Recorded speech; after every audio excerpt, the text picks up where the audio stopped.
Magandang umaga po sa ating pong lahat sa iba't ibang dulo o ibang dako po ng ating pong bansang Pilipinas at maging sa ibang bansa po. Maayong buntag sa mga taga-Visayas and salamat po sa Diyos. Happy New Year po sa ating pong lahat. So before po na tayo po ay mag-aral ng salita ng Diyos, tayo po ay manalangin. Heavenly Father, we thank you so much, Lord. Maraming salamat po, Panginoon, sa pagkakataong ito na ibinigay mo sa amin, na muli po kami ay umupo upang pag-aralan ng iyong mga salita, Panginoon. Lord, wala po kami magagawa kung wala ka. Kaya Lord, dalangin po namin, O Diyos, ang iyong patuloy na pagsama sa amin at pagtulong sa amin para maunawaan po namin, Panginoon, ang iyong mga salita. Maraming salamat po, Diyos. In Jesus' name, Amen. Praise God. So, darako po tayo sa salita po ng Panginoon na ating pong pag-aaralan sa umagang ito ay ang patungkol po sa buhay po ng tao. And ang ating pong teksto sa Jeremiah chapter 10 verse 23. So sabi po niya, Lord, I know that people lives are not their own. It is not for them to direct their steps. So dito po sabi po ni Jeremiah, ina-acknowledge po o kinikilala ni Jeremiah na ang buhay ng tao ay hindi po talagang sa kanya. Amen? It is not for man to direct his steps, sabi po niya. So, maliwanag po na ang buhay po natin ay hindi po talagang atin, mga kapatid. Ito po ay biyaya or ito po ay handog mula po sa ating Diyos. Amen? So, maalala ninyo yung kanta na hiram sa Diyos ang aking buhay. Amen? So, hiram sa Diyos, biyaya ng Diyos, or handog po ng Panginoon ang ating buhay. Minsan po ay sinasabi po natin na, ay, huwag mo akong pakialaman dahil ito ay aking buhay. Sarili ko ito. So, sometimes sinasabi po natin na ganon, pero paliwanag po sa salita ng Panginoon na sinasabi ni Jeremiah sa kanyang dalangin or sa kanyang prayer, mga kapatid, na sabi niya, I know, Lord, that a man's life, sabi niya, is not his own. Amen? So, dili or hindi po sa atin ang ating pong mga buhay. Ito po ay pagmamay-ari po ng Panginoon. Sabi nga po niya in the book of Genesis chapter 2 verse 7. Amen? So, hallelujah. Then the Lord God formed a man from the dust of the ground and breathed into his nostrils the breath of life, and the man became a living being. So makita po natin na ang Diyos ang pumurma sa atin. Siya ang naglilok sa atin mula po sa lupa. Amen? Mula po sa alabok. At sabi niya, pinurma niya tayo. And sa kanya inihip sa nostrils ang breath of life or ang hininga ng buhay, mga kapatid. At saka naging living being, naging buhay na nilikha ang tao. So makita yun na to, no? Makita po natin na ang buhay po natin ay mula po sa Diyos. At ang Diyos ang author ng ating buhay. God Himself is the author of life, and all forms of life originated from Him. Amen? So wala pong ibang pinanggalingan po ng buhay, kundi, mga kapatid, galing po sa,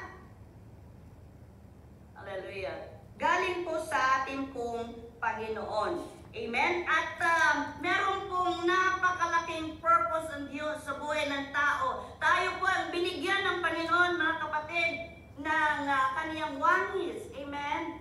At pinagkaloob niya po yun sa tao. Ganon po tayo kahalaga. Ganon tayo kahalaga sa harapan po ng Panginoon at linikha po niya tayo hindi upang tayo ang mamahala sa ating pong mga sarili-sarili. Kaya nga sabi niya na it is not for man to direct his step. Amen? So hindi po tayo ang mamamahala sa ating pong mga buhay. Linikha po tayo ng Diyos para pamahalaan ng Diyos. Amen?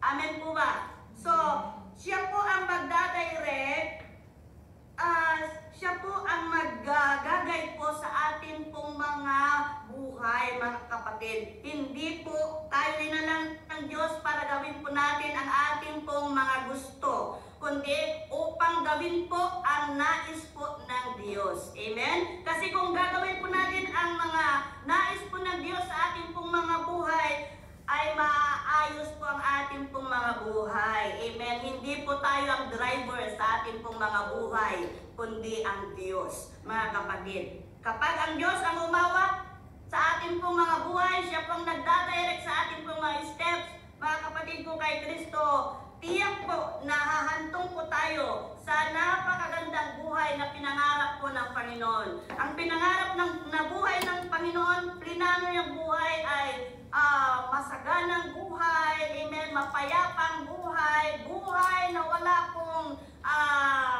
anuman na kasakit, amen, wala pong anumang trahedya, kundi ang gusto ng Diyos na buhay sa atin, mga kapatid kay Kristo, ay makapiling po niya tayo doon sa kaniyang kaharian. Amen. Ang buhay na walang hanggan, buhay na maligaya, buhay na tahimik, hindi kagaya po ng buhay dito sa mundong ibabaw na punong-puno ng paghihirap, punong-puno ng pighati, mga kapatid ko kay Kristo. At sabi po niya, yan sa book of 1 Peter, chapter 1 verse 24, ang buhay po ng tao ay kumukupas. Amen. So, sabi niya, for all people are like grass and all their glory is like the flowers of the field. The grass withers and the flowers fall. So, maliwanag dito na ang buhay ng tao ay meron pong pagkakupas or kumukupas po ang buhay ng tao kagaya po ng damo, nalalanta at ang lahat po ng kaluwalhatian and all their glory is like the flowers. Sabi niya, kagaya po ng bulaklak, nalalanta, no? Sabi niya, of the field, the grass withers and the flowers fall. So, mga kapatid, ngayon maganda, ngayon healthy, amen, wala tayong iniinda, pero dumadaan po ng mga taon, mga kapatid, pag lumilipas po ang mga panahon, nagbabago ang ating lakas, ang ating itsura, mga kapatid kay Kristo. Amen. Habang dumadaan po ang mga taon, mga kapatid ko, ay lumilipas or kumukupas ang ating pong mga buhay kagaya po ng damo at saka bulaklak. Amen. Nalalanta. So, ano po ang dapat po nating gawin? Amen. Kasi hindi po talaga natin mapipigilan yon kahit ang ating lakas, ang ating pagtanda. Amen. Kaya dapat ngayon na malalakas pa rin po tayo. Amen. Ngayon na meron pa rin po tayong magagawa sa Panginoon. Sabi ni King Solomon in Ecclesiastes chapter 12 verse 1, remember your Creator in the days of your youth. Amen. So, sabi po ng salita ng Panginoon, sabi ni Solomon, remember your Creator in the days of your youth, before the days of trouble come and the years approach, when you will say, I find no pleasure in them. Bakit po sinasabi na I find no pleasure, hindi ka na masaya? Darating yung panahon na hindi ka na masaya, hindi mo na magagawa yung mga magagawa mo ngayon habang ikaw malakas pa. Amen? Darating ang panahon, hindi ka na makakaakyat sa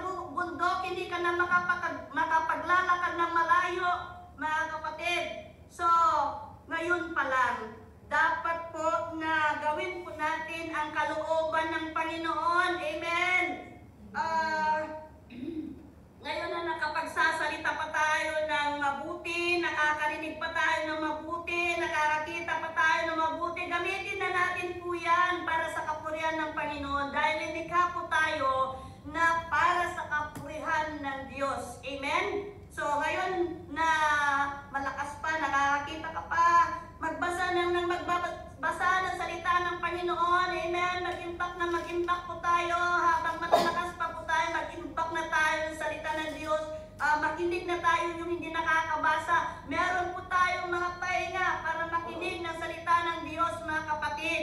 At ngayon meron pa, nakapagsasalita pa tayo, malakas pa yung boses po natin. And atin na pong isiwalat ang kabutihan po ng Diyos. Amen? May testify sana natin, may papahayag sana natin sa ating mga kapwa. Dahil isa rin yun na dahilan bakit po tayo linikha ng Panginoon, bakit niya tayo tinawag, mga kapatid, na manampalataya sa Kanya para maibahagi rin sa iba ang kabutihan ng Panginoon at madala sila sa paanan ng Diyos para sila ay manampalataya rin. Kaya yung mga napapakinggan natin, hindi sana natin sasayangin. Ibahagi po natin sa ating pong kapwa ang magandang balita dahil yun po ang magliligtas sa mga tao, mga kapatid ko kay Kristo. Makikilala nila ang Panginoon kung meron pong mamamahayag. Kahit nandyan kayo sa bilangguan, pwede kayong gamitin ng Panginoon. Meron kayong mga bunganga na magsasabi, magte-testify kung gaano kabuti ang Panginoon sa inyong mga buhay. Hindi po hadlang ang rehas para magamit po tayo sa kaluwalhatian po ng Panginoon. Habang nakapagsasalita ka pa, hindi pa utal-utal yung pagsasalita mo. Darating kasi ang panahon sa buhay ng tao, kahit yung pagsasalita niya ay manghihina rin, or yung iba hindi na makapagsalita, yung mga na-stroke hindi na makapagsalita. Kaya ngayon pa lang, mga kapatid, binigyan tayo ng boses, binigyan tayo ng lahat na magagawin po natin para sa kahimayaan po ng Panginoon or para sa kaluwalhatian po ng Diyos. Kaya habang malakas pa tayo, sabi po niya, remember your Creator in the days of your youth. Mga kapatid, hindi ibig sabihin na yun lang mga bata, ibig sabihin yung meron pa tayong magagawa, meron pa tayong lakas. Now is the right time, mga kapatid, na ipagamit natin yung buhay natin. Noon, maraming panahon na nasayang sa labas, amen, na kung ano-ano yung mga ginagawa natin, tayo nagdadirect noon sa atin pong mga buhay. Pero sana ngayon, kahit nandyan kayo sa kulungan, pwede kayong magpagamit sa Panginoon. Meron kayong mga mata, meron kayong tainga, bunganga, kumpleto yung buhay po ninyo o yung katawan po natin, mga kapatid. So gamitin natin para sa kapurihan ng Panginoon. Meron po kayong mga kamay para tumulong sa inyong kapwa. Amen. Tumulong kung ano ang mga pangangailangan nila, kahit yung pag-abot lang ng isang basong tubig na malamig sa ating pong kapwa-tao, hindi mo mawawala yun ng kaniyang reward, mga kapatid, kay Kristo. So, meron tayong mga paraan para maglingkod sa Panginoon. Hindi lamang kung nandun na tayo sa labas, mga kapatid. Nasa labas ka man o nasa loob ka ng kulungan, meron pa rin paraan na tayo po ay makapaglingkod sa Panginoon. Sabi ko, sana hindi ka hihinayang kapag hindi mo na mahina yung kumot mo. Sana naglingkod ako. Amen? Pero wala ng panahon. Amen? Ngayon, now is the time, no? Nga, pwede po natin ipagamit sa Diyos dahil yun ang dahilan bakit binigyan niya tayo ng buhay, para magamit po tayo para sa kaluwalhatian ng Panginoon, para sa kapurihan ng Panginoon, at para rin makaakay po tayo ng mga tao sa pagpunta po sa kaharian po ng Diyos. Sabi po niya in the book of Ecclesiastes chapter 3 verse 20. Amen? Sabi niya po, ang buhay ng tao, hindi kanya, ito po ay kumukupas, ito po ay may kamatayan. Sabi niya, from dust, and to dust all return. So, maliwanag ito na hindi lang kumukupas, ito po ay namamatay po. No? Meron po tayong kamatayan ng dahil po sa kasalanan. Amen? For the wages of sin is death. So, ang patutunguhan po natin lahat, so all go to the same place. All come from dust. So, lahat po nagmula sa lupa, sa alabok, at sa alabok din babalik. So, maalala ninyo yung kanta na nagmula sa lupa, magbabalik na kusa ang buhay mong sa lupa nagmula. Amen. So, babalik na kusa po sa itinakdang panahon ng Panginoon. Nung ipanganak ang tao after the fall of man, meron na ring itinakdang panahon ng Diyos sa kamatayan po ng tao. Kaya bago sana dumating yung kamatayan na yon, bago tayo bumalik sa lupa, sana meron po tayong nagawang mabuti sa ating Diyos. Mga kapatid, sabi nga niya, kung hindi natin gagawin ang kalooban ng Panginoon dito sa lupa, samtang or habang mayroon pong tayong buhay, hindi po natin makakamit ang buhay na walang hanggan. Maliwanag po ang sinasabi po ng salita ng Panginoon in Matthew chapter 7 verse 21. Hindi po lahat ng tumatawag sa Kanya ng Panginoon, Panginoon ay makakapasok sa karyan ng Diyos, kundi yun lamang mga gumagawa ng mga kalooban ng Diyos ang makakapasok po doon. And gusto ng Diyos kahit mga kapatid, lahat tayo, no, lahat tayo gusto ng Diyos na pumasok doon. Pero magbabase pala kahit sa pagpasok natin sa karyan ng Panginoon, mga kapatid. Sabi niya, hindi makakapasok kahit tawag tayo or ang tao ay tinatawag niya ng tinatawag ng Panginoon ang Panginoon. Kung hindi naman niya ginagawa ang kalooban ng Diyos, kung bakit siya linikha dito sa mundong ibabaw, hindi rin makakapasok sa karyan ng Panginoon.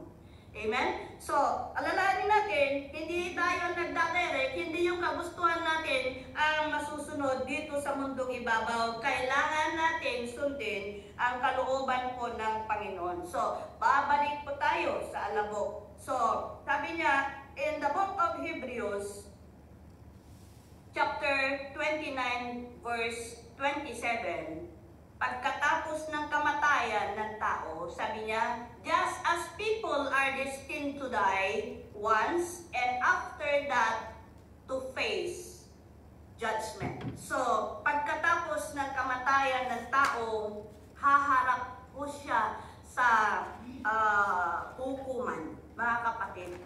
So, dito, ipagsusulit ng tao kung ano ang kanyang ginawa habang siya po ay nabubuhay.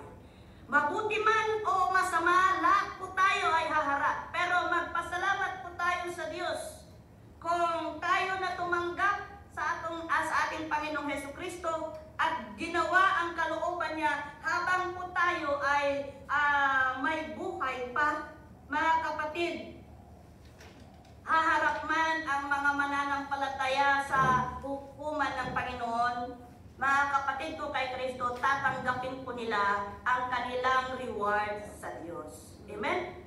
So, para sa mga mananampalataya, ang kanilang pagharap sa hukuman ay siyang pagtanggap ng kanilang magantimpala. Pero yung mga hindi po nanampalataya, tumanggap sa ating Panginoong Yesus at hindi ginawa ang kanyang kalooban dito sa mundong ibabaw, ay tatanggapin po nila ang kaparusahan. Mga kapatid ko kay Kristo, ang katanungan, even in the book of Job, chapter 14, verse 14, if a man dies, will he live again? Amen? Meron pa bang pag-asa pagkatapos ng kamatayan ng tao? Amen? So, sabi niya, if a man dies, will he live again? Amen. mga kapatid ko kay Kristo.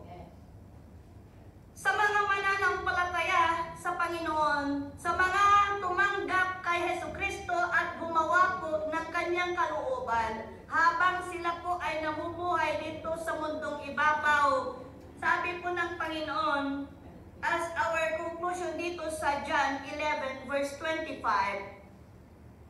ito po yung kasagutan niya. Amen? So Jesus said to her, I am the resurrection and the life.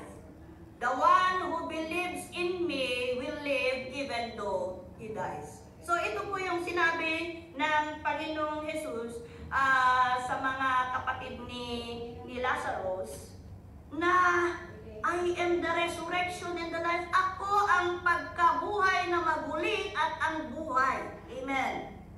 Ang lahat ng nanampalataya sa akin will live. Sabi niya, mabubuhay kahit siya ay namatay. Amen? Siya ay mamamatay. So, mga kapatid, meron po tayong pag-asa. Amen? Na muling mabuhay kagaya ng ating Panginoon, dahil siya po ay muling nabuhay at sa Kanya ay merong buhay.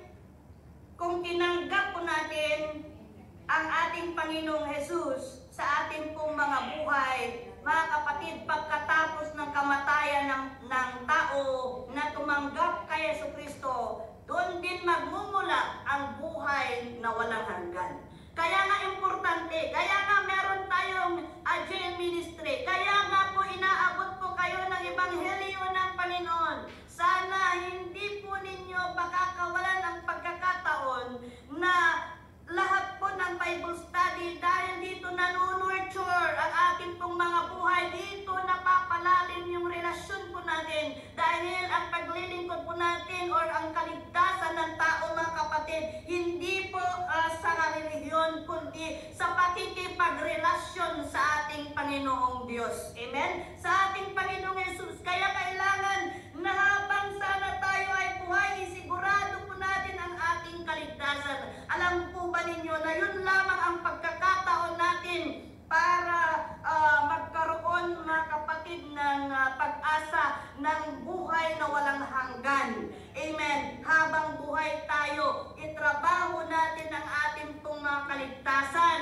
Amen. Ngayon, magsisina ang bawat isa sa atin. Madalas tayo pa ay nagkukulang, pero mga kapatid, meron pong pangako ang Panginoon na kapag tayo po ay humingi ng kapatawaran, papatawarin po niya tayo, mga kapatid. Kaya ngayon pa lang, pagsisihan natin ang ating mga kasalanan, tanggapin natin si Hesus Kristo at mamuhay tayo ng naaayon sa gusto po ng Diyos. And kahit mamatay tayo, dahil nga po makasalanan tayo, meron tayong mga pagkukulang, mamamatay, may iwan itong body na ito, babalik sa alabok. Pero yung kaluluwa po natin ay maliligtas, mga kapatid ko kay Kristo. So, ngayon sana, mga kapatid, ay hindi po natin sasayangin yung mga panahon natin kahit nandyan kayo sa loob. Sabi ko nga, napakapalad po ninyo, mga kapatid. Mahal na mahal po kayo ng Panginoon. Yun po ang talagang sigurado.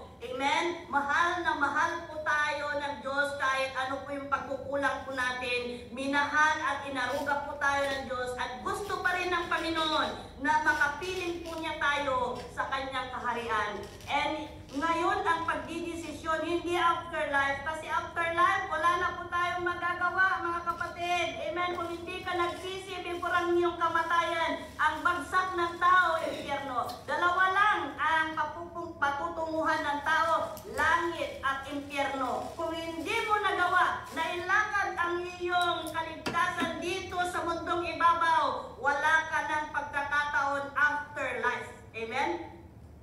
Pagkatapos ng buhay dito sa mundong ibabaw, wala ka ng pagkakataon na ituwid pa ang iyong buhay. Dahil yun lamang ang pagkakataon na ibinigay ng Diyos para ang tao ay makabalik sa Kanya. Amen? Wala nang magagawa sa atin kahit pamisahan mo pa yan, ipagdasal mo pa yan, kahit anong gawin na ng tao para maluwas ang kaniyang or maligtas ang kaniyang mahal sa buhay, wala na po. Ngayon, meron pa. Kaya kahit yung mga mahal nyo sa buhay, sana kung meron kayong pagkakataon, ay bigay nyo sa amin yung mga address nila, yung mga mahal nyo sa buhay para ma-reach out sila. Magagawa po ninyo yun. Amen. Ibibigay nyo yung mga address nila. Meron po tayong mga group chat para yung mga pastor malapit doon mapuntahan yung mga pamilya.